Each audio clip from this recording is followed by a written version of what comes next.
আজকে চলে আসলাম অন্য একটি ভিডিও নিয়ে। আসসালামু আলাইকুম, হ্যালো এভরিওয়ান, কেমন আছেন সবাই? আশা করি ভালো আছেন। আলহামদুলিল্লাহ, আমিও আল্লাহর অশেষ রহমতে ভালো আছি। তো আজকে আপনাদের মাঝে চলে আসলাম একটি নতুন ভিডিও নিয়ে। এখানে আমি আজকে রান্না করব একটি লাউ দিয়ে। লেয়ার মুরগির কিছু চামড়া ছিল, পাখনা টাকনা ছিল, এগুলো দিয়ে আমি আজকে লাউটাকে রান্না করব। তো দেখতে থাকুন আমি লাউটা কিভাবে রান্না করতেছি। তো এখানে আমি পেঁয়াজ কাঁচামরিচ একটু বাদামি কালার করে নিলাম, আদা বাটা রসুন বাটা একটু ভেজে নিলাম, দিয়ে দিলাম একটু জিরা বাটা, হলুদের গুঁড়া মরিচের গুঁড়া দিয়ে এটাকে আমি ভালো করে নেড়ে চেড়ে নিব। তারপর আমি এখানে একটু পানি দিয়ে দিব যাতে মশলাটা ভালো করে কষানো হয়। তো এখানে আমি এখন দিয়ে দিব একটু গরম মশলা, তেজপাতা, সব কিছু দিয়ে এটাকে আমি ভালো করে কষিয়ে নিব। তো দেখতেই পাচ্ছেন আমি কিভাবে কষিয়ে নিতেছি। তো এখন আমি এখানে দিয়ে দিব আমি ধুয়ে রাখছিলাম লেয়ার মুরগির চামড়া, যে সব কিছু এখানে আছে দেওয়া। তো এখানে আমি ভালো করে এটাকে কষিয়ে নিতেছি। ভালো করে কষানো হলে তারপর আমি লাউটা দিয়ে দিব এখানে।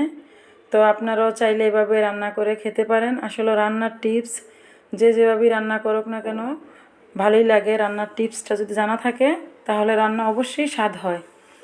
তো দেখতেই পাচ্ছেন আমার এটা কষানো হয়ে গেছে। এই যে লাউটাকে আমি ধুয়ে রাখছি, এটা এখন আমি এখানে দিয়ে দিব, দিয়ে এটাকে ভালো করে আমি কষিয়ে নিব। তো দেখতেই পাচ্ছেন আমি লাউটা কিভাবে কষাইতেছি। আমি কিন্তু লাউটার ভিতরে এক্সট্রা কোনো পানি দিব না, কারণ এটা থেকে যেই পানিটা বের হবে ওটাই চলবে, আর পানি এক্সট্রা দেওয়া লাগবে না। তো দেখতেই পাচ্ছেন এটা থেকে কষানো লাউয়ের থেকে পানিটা কিভাবে বের হয়ে গেছে। এই ঝোলেই চলবে, আমি আর নতুন করে কোনো এখানে ঝোল দিব না। তো আপনারাও চাইলে এভাবে রান্না করে খেতে পারেন অবশ্যই।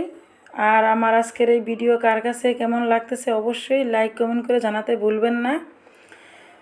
তো আমার এই ভিডিওটা আপনারা কে কোথা থেকে দেখছেন, দেশে এবং দেশের বাহিরে, কাছে এবং দূরে, যে যেখান থেকে দেখছেন অবশ্যই আমার ভিডিওটা পুরোপুরি দেখা শেষ করবেন এবং দেখা শেষে অবশ্যই একটা লাইক কমেন্টস করে যাবেন।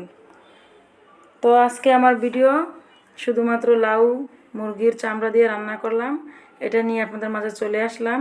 আপনারাও অবশ্যই পছন্দ হলে এভাবে রান্না করে খেতে পারেন।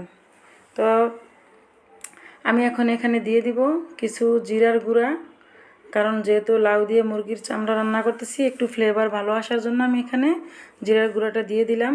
তো দেখতেই পারছেন আজকে আর আমি এক্সট্রা কোনো এখানে আমি পানি দিলাম না, ওই লাউ থেকে যেই পানিটা বের হয়েছে ওটাতেই চলবে।